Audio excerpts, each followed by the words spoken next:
तो वो लोग को स्वागत बटे इस सब इजी चैनल पर जहाँ पर हमनी के कंप्यूटर के बारे में जानने जा देखी हमनी के कीवर्ड के सीरीज चल रहा बा अभी कल ही फंडामेंटल में कीवर्ड्स के तो कीवर्ड के ही दूसरा पार्ट बाटे हमनी के जेकरा में जाना जी की के पहचान और की के प्रयोग यानी कि पहचान और प्रयोग। तो पहचान करे खातिर हमी के देखे के पड़ी ना कि केकरा के का बोलनी जा और फिर प्रयोग के मतलब कहाँ प्रयोग एकर होखेला या काहे खातिर एकर प्रयोग होला। तो चलिए जा हमी के जान लेका ओकरा बारे में। पहले में जान जी ESC की के बारे में। ESC की अब ESC के पूरा नाम का होला या का बोलनी जरा के धीरे धीरे समझ चलिए आगे बढ़ लेका हमी के। तो आगे हमी के जाए जी तो समझ में आई कि स्केप की जौन होखेला वो कीबोर्ड में देख लें लेफ्ट साइड के ऊपर में होखेला। एकरा बारे में कुछ लिखल बा हमी के पढ़ लेका समझ लेका।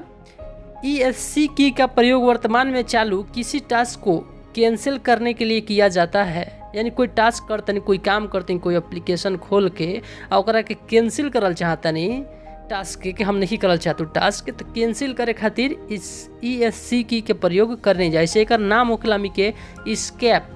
स्केप मतलब ऐसे होखेला हमनी के भागना छुपना या छिप जाना होखेला। तो एकर का होखेला के टास्क के कैंसिल कर देला एकरा के टिपा जी। तब इस की को इस्तेमाल टैली में अच्छे तरह से किया जाता है। बात ही बाटे ना जो स्केप की बाटे टैली में खूब बहुत बढ़िया से यूज़ होला। यानी काम हमी के कर नहीं जाना पीछे आवे के रहेला हमी के तो स्केप के से ही पीछे आवे नहीं जा टैली में। और भी महत्वपूर्ण ओकर यूज़ बाटे जब टैली हमी के सीखल जी तो ओकरा में हमी के एकरा के जानल जी। अभी खातिर बस स्केप की खाली अतने हमी जान जी कि ESC के स्केप के काम करेला यानी कि छुपे के काम करेला कैंसिल करे के काम करेला। चलिए जा आगे बढ़े हमी के स्केप की खत्म हो गई तो हमनी के ओकरा बाद हमी के जानल जी कि जौन टैब की बटे कुछ इस तरह से इंटरफेस दिखल बा। टैब जो एरो के तरह ऐसे करके या फिर रोकल गिल बा एरो करके फिर रोकल गिल बा। एकर काम मतलब बाटे या का एकरा के कहे नहीं जा काहे खातिर यूज़ करने जा आगे हमी के समझल जी।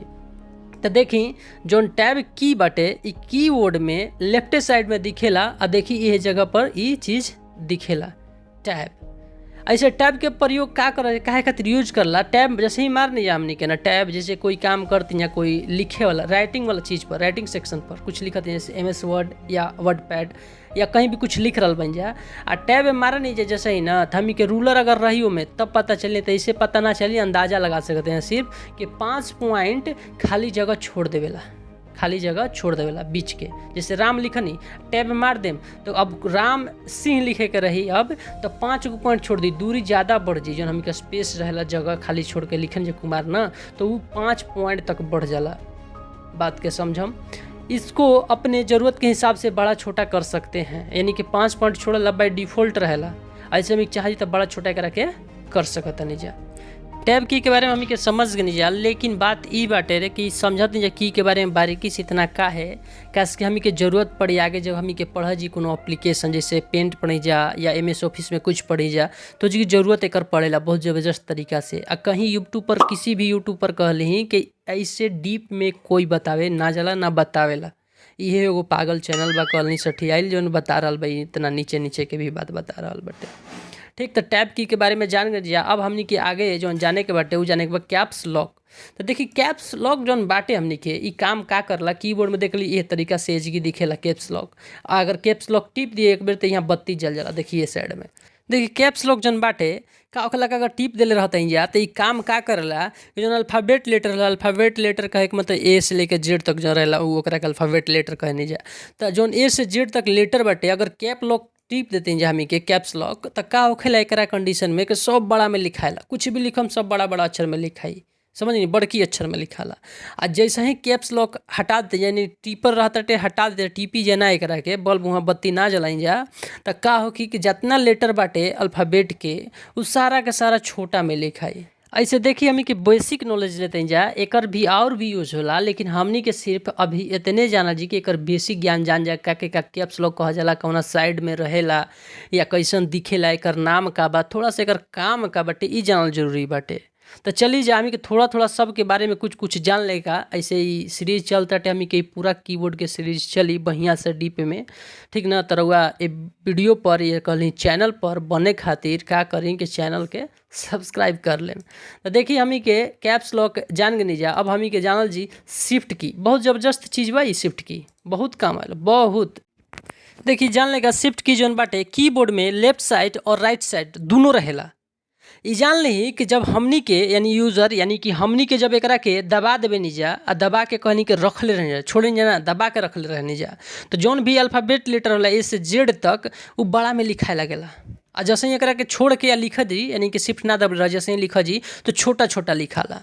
तो शिफ्ट की और कैप्स लॉक दोनों समझ में आ गई। कैप्स दाब के दाब दी जाए एक बार बस लिखे चालू कर दिए कुछ भी बड़ा में लिखाई खाली एक बार दाब के छोड़ दिए फिर टिपत रह जी तो सब बड़ा में। लेकिन शिफ्ट का बाद दाब के रखे के पड़ेला आ तब जाके बड़ा में लिखाला।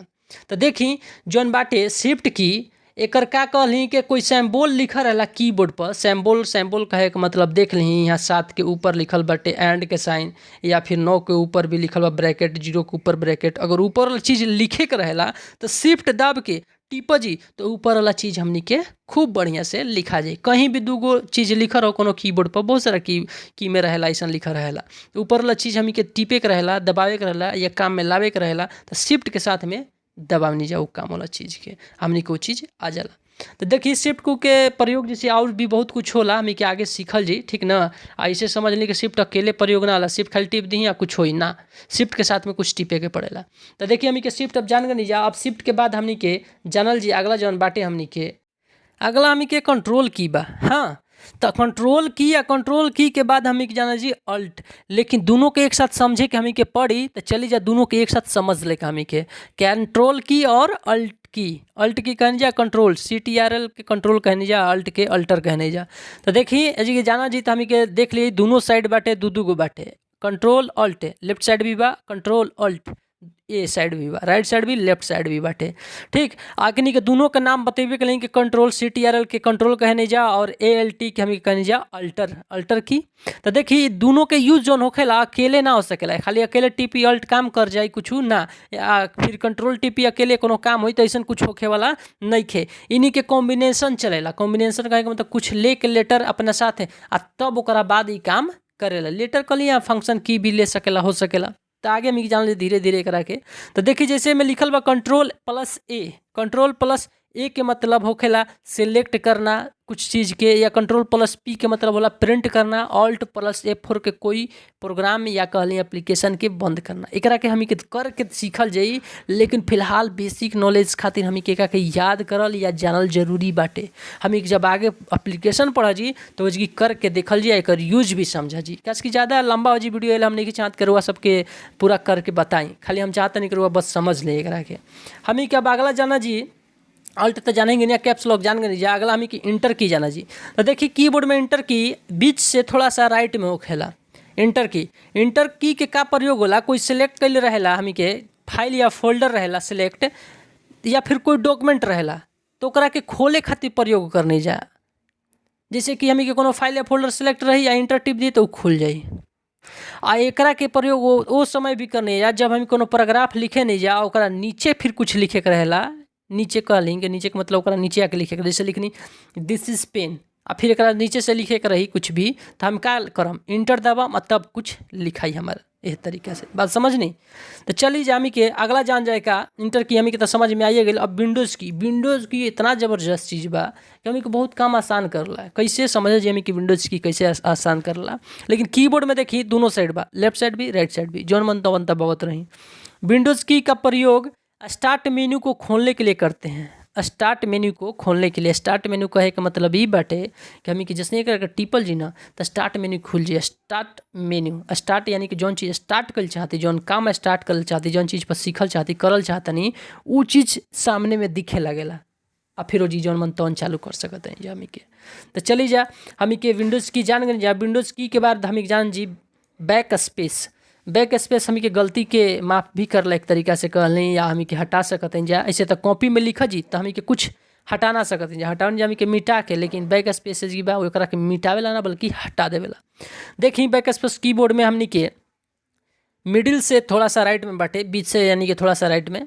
तो बैक स्पेस की का इस्तेमाल लिखे गए किसी लेटर को दाईं और या फिर बाईं तरफ से एक अक्षर को हटाने के लिए करते हैं दाईं या फिर कहीं बाईं ओर से हटावे खातिर। जैसे कुछ लिखले बन जाए ओकरा के एको गो लेटर पीछे का हटावे के बाटे तो एक प्रयोग हमनी के करे नहीं जा। चलिए जा हमी के अब जान ले का बैक स्पेस तो समझ में आइबे कैल, हमी कैसे करके जानल तो बहुत बढ़िया ले समझ में आई, लेकिन बेसिक नॉलेज बहुत जरूरी बा। अब देखी हमी के जाना जी स्पेस बार देखी सबसे लंबा होखेला कीबोर्ड में, दिख रहा बाटे रहुआ के। देखी स्पेस बार कैसे जौन प्रयोग होला कीबोर्ड में, या कहले कीबोर्ड में जौन रहेला ई स्पेस बार सबसे बड़ा रहेला, नीचे में रहेला, कीबोर्ड के नीचे वाला भाग में रहेला। आ ई कीबोर्ड में कब बतेबे करें सबसे बड़ा होखेला। आ ई का काम करला कि 2 अक्षर के बीच में कुछ खाली जगह छोड़े के काम करला। जैसे राम लिखन या राम के बाद कुमार लिखे के बा तो बीच में जगहिया छोड़ल जी ना, तब ना लिखा जी, चपका के तो लिखा जी ना। ठीक, तो एक के चलते हमी के का करनी जा, राम लिख के स्पेस टिप देवे नहीं जा तो थोड़ा सा जगह बच जाला, फिर कुछ लिख सकते हैं जा। बात के समझ में आई लो कि बहुत बढ़िया से, जहाँ तक उम्मीद बा। अगर उम्मीद हमार सही बाटे तो हम जानते नहीं कि रउआ चैनल पर आइल बानी पहला बार, अगर तो चैनल के सब्सक्राइब जरूर कर लेम। अगर ये रउआ वीडियो के देख रहल बानी हमार चैनल के सब्सक्राइब कर चुकल बानी तो लाइक और कमेंट करके जरूर बताएं कि वीडियो कैसन रहल। तो चली जा आज की वीडियो बस इतना ही, तब तक खातिर tata bye bye and take care.